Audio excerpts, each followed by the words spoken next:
Hey, we're on the air. All right. I'm Pat, I'm Jamin.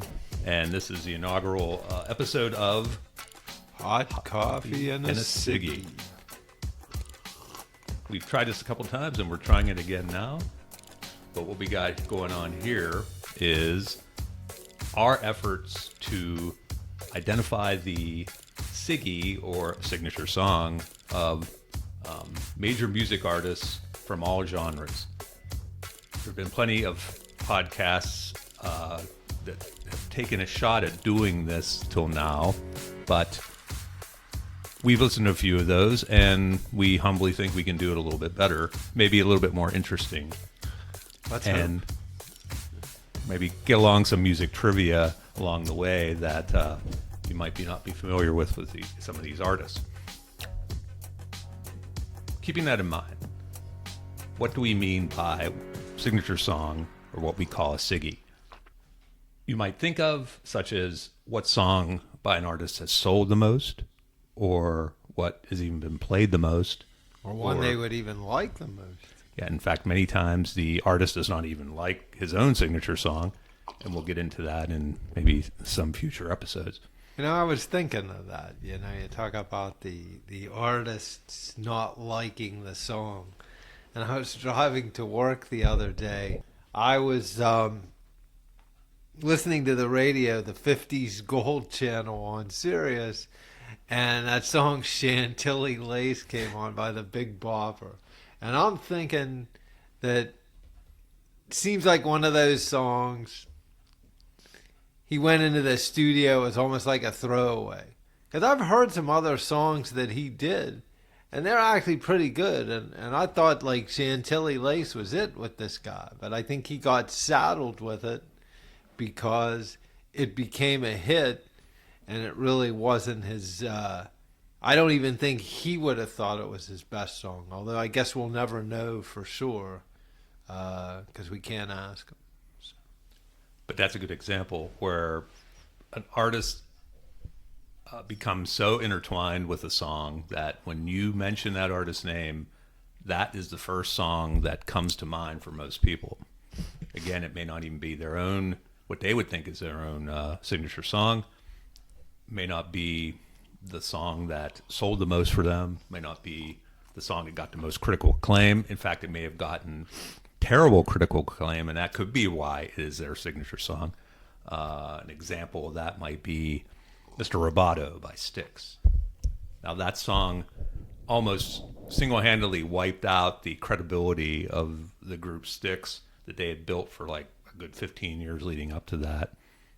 Dozens of hit songs, number of platinum albums, millions sold on world tours, until they brought that song out in 1982, 1983. Was it a different lead singer? No, it was still Dennis DeYoung. In fact, he kind of railroaded that song down the rest of the group's throat. If you talk to the group today, it almost led to their schism, where Dennis DeYoung got kicked out of the band a few years later. None of those guys liked this song. They didn't believe in that whole album concept that Kilroy was here. And they are almost kind of like embarrassed by the song today. Well, it was the 80s. I mean, a lot of that was what was those kinds of songs. I mean, look at Chicago. I mean, they did those 16 and 17 were like huge albums with more of that ballad style. And straight pretty pop, much yeah. Peter Right. Cetera. And that really wasn't where they were jazz, like with the horns and everything. And shortly thereafter, I don't think they kicked him out, though. I think he left because they parted. he thought he could do better on his own. And I guess he Irreconcilable did pretty differences, good. Yes. Yeah, he continued to tour for a long time. He still does today, I think, with kind of a big band, ironically. He had some good solo hits. I mean, he had big songs. But it's almost like a Peter Cetera song, just interchangeable with a late, like a 80s, early 80s, mid 80s Chicago song. And if you ask any of those guys in that group, or any that still survive anyway, they probably would rather have themselves known for their earlier days when they had the horns and they were more of a rougher edge group that had a rocking sound that had, big band horns. Well, they said when that guy, it was that Terry Kath, who was like one of the founding members, like when he died, that's when things kind of fell apart and they were looking for a direction. And so they kind of took that direction with David Foster and doing those kinds of things. But those were commercially successful albums. They're But probably much more commercially successful than their early 70s, but the core Chicago fans, the hardcore ones anyway, would probably go back to those days. But does that make for a signature song? That's something to talk about. Would a song like 25 or 6 to 4 or Saturday in the Park be the signature song of that group, or it would be one of the later ones that I think it millions of more depends. people probably heard and maybe hearing more today on your light FM type things? If you ask our generation, I don't know, they might say, I would say something like 25 or 64 or Saturday in the Park, but I don't know, some people might say something like You're the Inspiration or Hard to Say I'm Sorry, because Exactly. those were Baby What a Big Surprise, although I think that was a little earlier. Yeah, that was Before they were those. transitioning away from the horns into the pop at that point. And I like the horns. The horns are good. And that's one of the cool things about this idea we're going to get together and talk about is just what, is era important when talking about signature song.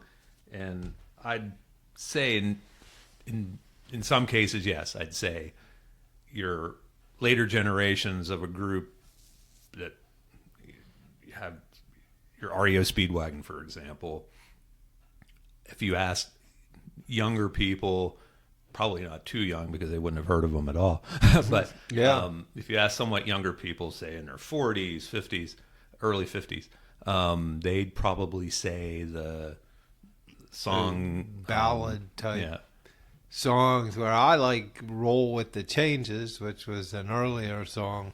I don't know if that would be their signature song, but that's a song I always think of when I think of REO Speedwagon. more seasoned REO Speedwagon fans would probably cringe at the idea. What was that album? High Infidelity? Yes, that was a huge album, probably the biggest of 1981.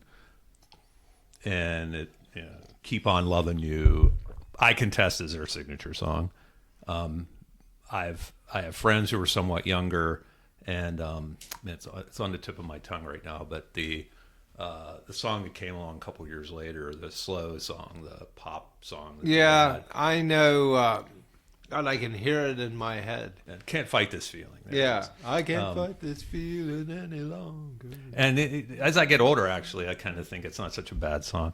But at the time it came out, I was more of I don't say a classic rock fan. And I kind of, it was early 80s or mid 80s. All these groups were selling out, trying to get their big hit and they can cash in. All of them did it. And a lot of them, And they did. Even Bruce Springsteen. Even Bruce mean, did. I mean, Journey. they groups like were that. all, if that's what you want to call it, maybe that's what the fans thought they were selling out. But, it's despite what some of these groups might say in retrospect now, at the time they were certainly happy to have the hit, or hits as the case may be. I'm sure they didn't tear up the checks when they came in, even though some of them now may look back on it with scorn and bitterness or the low point of their career. Or So whatever they that kind wanna of gets say. into, we talk about some groups and some acts, their signature song not being their own proudest moment, when they were kind of pressured by their record company in the go-go 80s, when music became more of a quote-unquote business, which it always has been a business, but it began to permeate really deeply into the artists themselves, and they were looking, they weren't just out there trying to live their dream and produce their art, and they were looking at, they liked the the high living too, and They like the money, right. sure. Yeah. They Michael Jackson and his Pepsi Cola contract, and they all saw a opportunity in the '80s to cash in. sure even like guy like Paul McCartney doing duets with Michael Jackson and Stevie Wonder and people like that trying to Oh, cash absolutely, in. and they're all making their videos and getting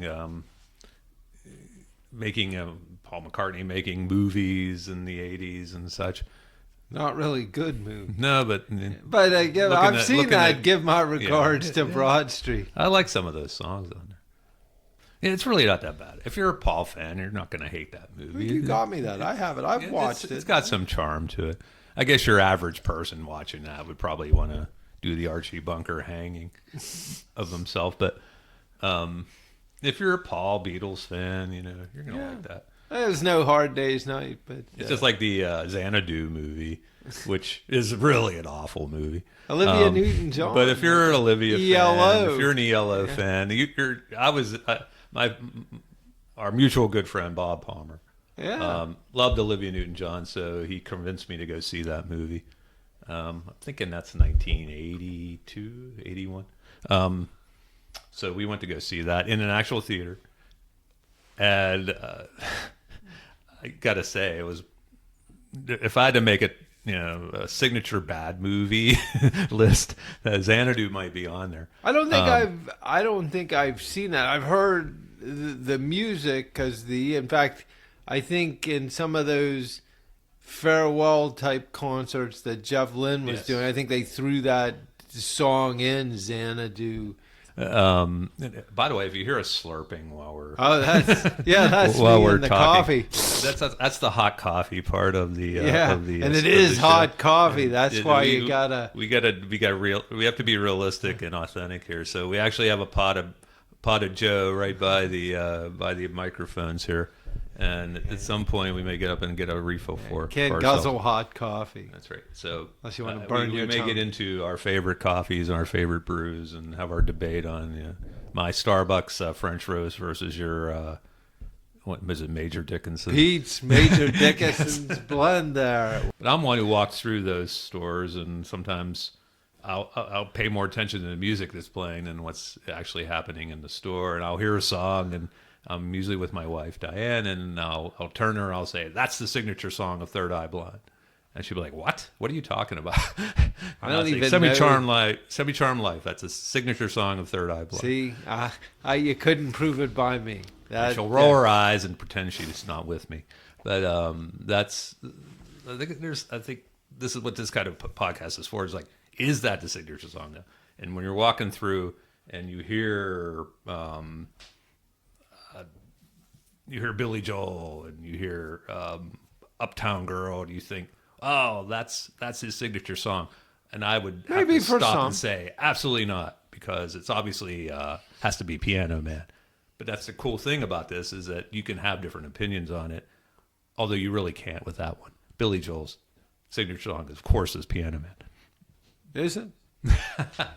Well, that's kind of the artist that, I mean, he probably wrote that song with the idea that would be the signature song for himself. Whereas you have the opposite side, where probably the more episode-worthy topics are certain artists like Elton John and Genesis, and maybe like an REO Speedwagon, and maybe even a Journey, and what kind of a group that had spanned decades in some cases and had big songs in the 70s, 80s, and 90s, and maybe into the 2000s in some cases. And it spans eras, so that it makes for a healthy debate about. Sure, like the Beach Boys. It was 25 years between number one hits.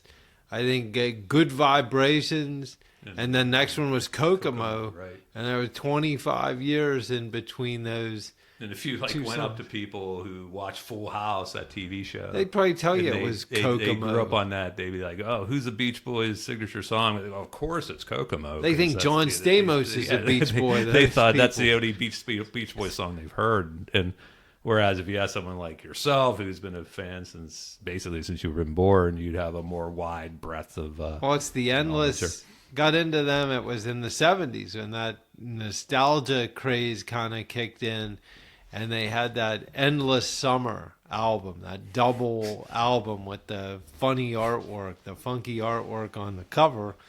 And that's how I got exposed to the Beach Boys and the Beatles. My uncle bought me the Red Album and the Blue Album, 62 to 66 and 67 to 70. And that's the first time I really listened to the Beatles, and hooked it up a little because they were playing. That's when Wings, Paul McCartney was getting some play on the radio with like silly love songs, Band on the Run, Listen What the Man Said, like that kind of stuff. I'm one of that generation that knew Paul McCartney songs way before I knew Beatles songs. And I cut my teeth. My dad would drive me around our hometown of Newcastle. He'd be listening to WKST AM, and they'd be playing pop songs then. AM radio used to play music at one time and not just have. I think even KQV played music at one time. And now they don't do anything. But so Paul was very big. Wings was very big then. Band on the Run and Live and Let Die, and one of my favorite Paul song of all time, Listen to What the Man Says. That was very big, and popular songs got played all the time, and obviously Casey Kasem played a big role in that too, because I'd listen to American Top 40 every week on Saturday mornings. They're still playing it on Sundays, I think. American Top 40. And on 3WS, I think they play Casey Kasem on Sunday morning. I would sit there with my tape recorder and play and record songs off of American Top 40 because I wanted to hear them. And I could never buy music on my own. I was like 8 or 9 years old. And one of the ones I wanted so bad was Manfred Mann's Blinded by the Light. I had Bruce no idea who Bruce Springsteen Springsteen was at the time. song. I thought Blinded by the Light by Manfred Mann was the greatest song ever. And Manfred Mann, they were part of that, I think, British invasion. And they had, what was that, doo-wah ditty? I knew nothing about him and his 1960s career. I just knew he did Blinded by the Light, and it was a great song. And had a 70s kind of comeback. Like British, Cliff Richard had a couple big songs in the 70s, even though he was huge in Britain with the Shadows, like in the late 50s, probably to the mid 60s. They never cracked it here. They never made it here. So that's what we'll be getting into here, though, is like Manfred Mann. That's an example. Signature song of Manfred Mann, I would say, is Blinded by the Light. I'd say if you walked up to anyone, 100 people, and said, Manfred Mann, now a lot of them may not even know who he is. There she goes, just a walking down. That's their signature You can song. say that's their signature song. I'd say it's not what you prefer, what I might prefer. I love Blinded by Light to this day. It's on my Orbital playlist, my top 365. And I'll make that link available to people in the future who might want to listen to that. But I think Blinded by the Light is a signature song, not because it's my favorite, but because what would a sample of 100 people who know who Manfred Mann is? And you might have to ask 1,000 people before you get 100. But if you said, what is Manfred Mann signature song? What song? And then criteria is not your favorite song or what sold the most, but what song pops into your head when you hear his name. I think you'd be surprised that people I probably would be surprised, but that's what we're here for. We're here to hash that out because I don't think there's anything more important on this planet right now is to figure out what is Manfred Mann's signature song.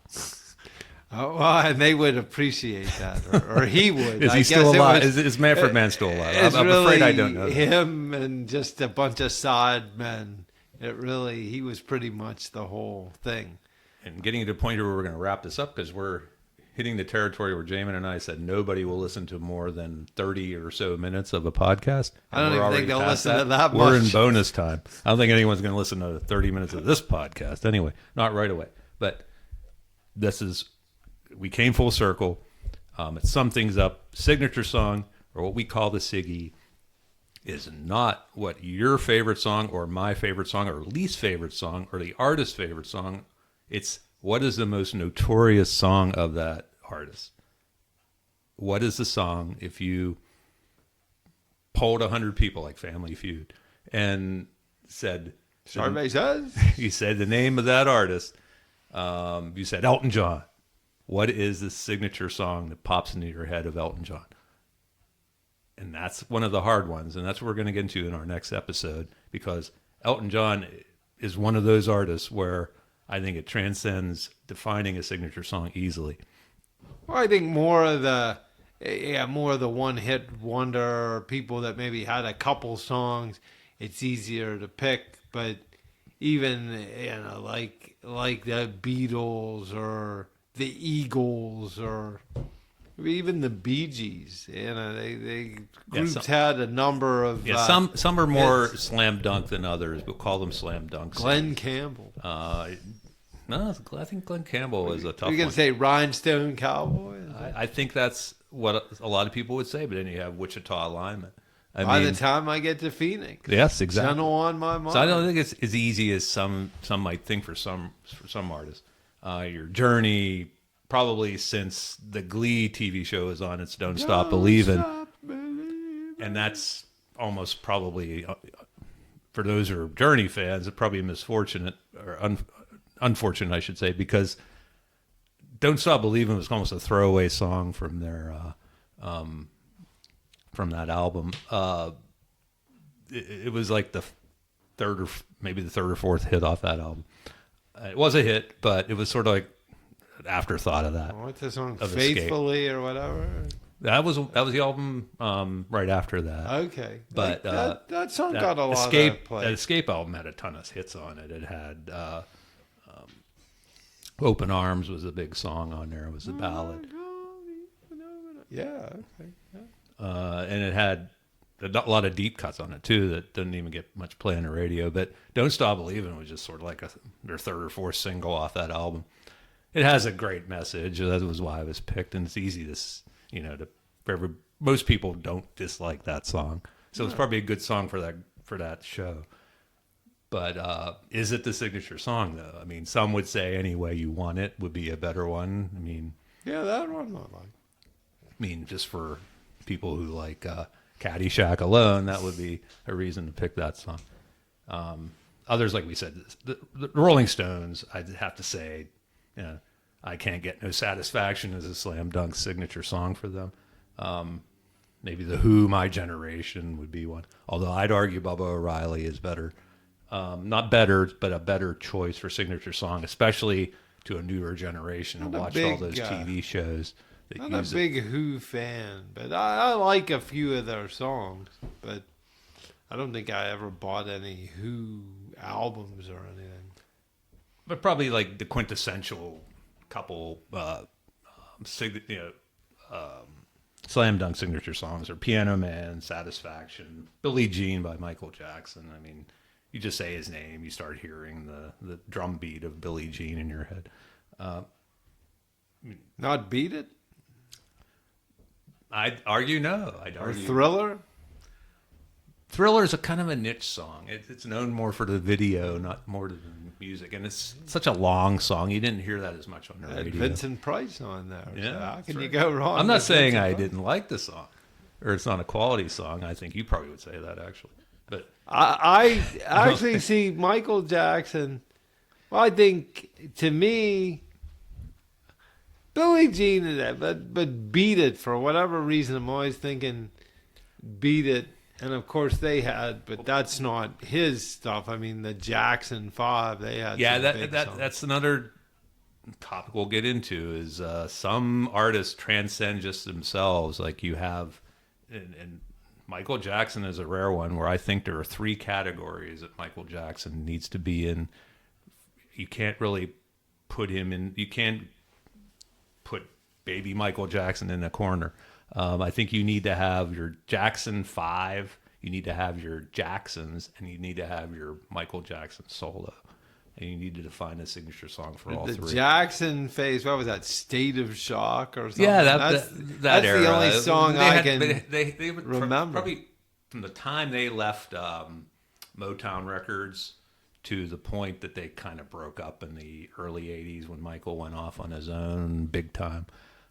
You have that period when they just signed to Columbia Records, I think, or Epic, one of the two. Same thing, really. They did mostly R&B type, faster stuff, and there are about 4 or 5 albums in that range, and that included the Victory album in the 1984, I think it was. I guess that's the one I think of, because once the Jackson 5 kind of broke apart there, I didn't really I like some of the Jackson 5 Oh, songs. absolutely. But they were a different group when they were in Motown than when they left Motown and went to Under the thumb Columbia. of Barry Gordy. Barry Gordy, yes. There, And Charlotte and... I don't know if they had kind of gotten away from their father at that point too, his influence. Yeah, another piece of crap. He was getting together with Murray Wilson. Yeah, right. There for some beat downs on the kids. And so you have that you have those 3 eras that Michael Jackson's associated with. You can't even get into the ones where he did duets with some people like Michael, with Paul McCartney and his sister Janet. Didn't he do something with Diana Ross too? Maybe. No, The Wiz. Yes. That's Yeah, right. I knew there was something. So that's what we're going to get into a little bit more. Is there's so many ways to break this down. You have, but probably the most interesting are the groups where you can't nail down exactly what their signature song is, and that's where we're going to get into, like, the ones that I had the most trouble anyway putting together when I put my own Spotify playlist together, Hot Coffee and a Siggy originally, which is, I'm going to say, how many songs are we on here now? What on I have that 671 songs. So this is not I'm not going to say maybe it's the most comprehensive list in the world, but if anyone else has a list of signature songs that they've taken on, I defy them to say that they have more than 45 hours, 670 songs of signature songs to find. Spoken like a man with lots of time. Lots of time on my hands since the pandemic. Too much time. That was who was Too that? much time on my hands. That is not Styx's signature song. Okay, but that is. However, Yeah. it's up there. And that's another, we could argue about Styx. Styx is a tough one for me. Styx was tough. I settled on Come Sail Away as their signature song, but then I was convinced, talking with some friends about that Mr. Roboto is better because it's the most notorious. It's not my favorite. It's not their best selling, but anyone who talks about Styx today, I think they can't help but Mr. Roboto pop into their head. And that's one of those examples of even they can't stand that song, but that's what they're most known for. So that's what we're going to get into. Like Elton John. Up till now, I making this list, I've changed his signature song at least 6 times. And it's not so much being wishy-washy. It's almost like the guy had so many hits and he spanned different styles, and he was just so... I think people today can't really comprehend just how powerful Elton John was. And he was probably the biggest entertainer, one of the biggest 4 or 5 entertainers on the planet for like a good 4 or 5 year period. Well, certainly like maybe that sort of mid 70s, late 70s, yes. maybe early 80s, he was still had a couple things going, but so trying to put this list together over the last couple that. years. It's taken a good 3-4 years for me to put my initial list together, and then getting input from you too. I'm looking at the Elton John Siggy list that I created and playlist, and I'm up to 8 different songs anyway that I think would be candidates for that. And at one time or another, I'm like, that's it, and I changed it. I went actually into Spotify and changed it to that song. And then the next time I heard a different one, I'm like, nope, that's the one. I'm wrong. That's what's more interesting to talk about, I think, than the ones that are slam dunks. I would agree. So you have others, Frank Sinatra, Paul Simon, and the biggest one, I think, and you'd probably agree, the Beatles. What is the Beatles' signature song? Yeah, We'll be getting into that. I think you get we a can lot have of. whole episodes dedicated to that. Although the other day, just a quick little thing since you mentioned Paul Simon, we have a Monday morning meeting for the company, and we usually play like a little bit of music at the beginning and a little at the end, and we get our folks there to submit songs maybe that they want to hear, and so somebody said to me, "Oh, well, the song somebody picked that we're going to play at the end of the meeting said Kodachrome, like they never heard of that." And I said, "Oh yeah, Paul Simon. That was probably like one of his first big solo hits there. That and that Me and Julio down by the schoolyard." Those are two right there. You could pick out and say that's his solo signature song, and you really couldn't go wrong with any of them. I think those were, what was the title of that album? There Goes Ryman Simon. That's one of the great album titles. And Kodachrome is my personal favorite, Paul Simon. It's made my orbital list. I love that song since a kid when my dad was driving around listening to AM radio. However, my preference for that song does not make it his signature song. You Can Call Me Al. That's another that, some later fans of his would probably say that's a slam dunk. With Chevy Chase in the video. And that's another topic to talk about in an episode is how much, if any, is a video define an artist's signature song. Aha. Yeah. Yeah. Very, very funny. Peter Gabriel, Sledgehammer. I'd say that's his signature song. Not so. I mean, I think it's a great song, but I think the video for Sledgehammer is what puts it over the top as his signature song. And he has so many great songs. I don't even want to say. It's almost like I don't even think Sledgehammer is his best song, but I got to think when you hear Peter Gabriel, line up 100 people and they don't have to be. They're not diehard Peter Gabriel fans, and you say his name to them, they're going to hear those tones of Sledgehammer. In fact, they're going to see the video in their head. Yeah, that's true. And that sort of MTV generation, when all that first came in, I think that helped to make some songs, especially by groups that maybe didn't have a lot of hits but had a good video and a catchy song, or like there was that. I don't know about their video, but I think I like one like Katrina and the Waves, Walking on Sunshine. They're tough. They're tough because I don't know too many other songs of theirs. I can't say, I saw them at the Garden State Arts Center in New Jersey in 1985, 86. They were the opening act for the Beach Boys. And I know they played that song, Walking on Sunshine, but I can't remember any other songs that's the problem. That they played versus I remember going to a free concert in Point State Park for it was like a Gary Puckett and the Union Gap. And I'm thinking, I remember hearing a couple of their songs on the radio. And I'm like, these guys really have any? But he played like 10, 12 songs.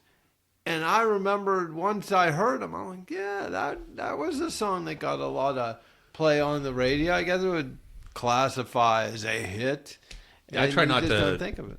Like my own ignorance of an act come into play. I try to do some research on some names. It's like, well, I don't know really any other Katrina and the Waves song than Walking on Sunshine, but they probably have other. I'm sure they have other ones. Songs. They probably have some hits. I'm remiss in saying that I've set some personal, maybe very arbitrary rules for what constitutes a signature song and doesn't. And one of those rules is a one-hit wonder does not apply because by definition, that one hit defines that artist. So really it's superfluous to define a signature song for that artist. Now, if they have 2, 3, 4 hits, that may not be too many, but I've let them come in. And I do even, I've broken my own rule for a few things. If you look into my list, I'm such a fan of the song Baby Come Back by Player. I don't know of any other Player song, to be honest with you, but I You think might. that's such a quintessential yacht rock song that I think I gave them an exception in my own list. I broke my own rule and I made a signature song entry. We thank you for tuning in, and please stay tuned for more on this scintillating topic. There you go. See you soon. For contestants who want to play along, just request the Spotify playlist for Hot Coffee and a Siggy. Shoot us an email at hotcoffeeandasiggy@gmail.com. Please provide a cell phone number and we'll get the link right out to you. Thanks very much.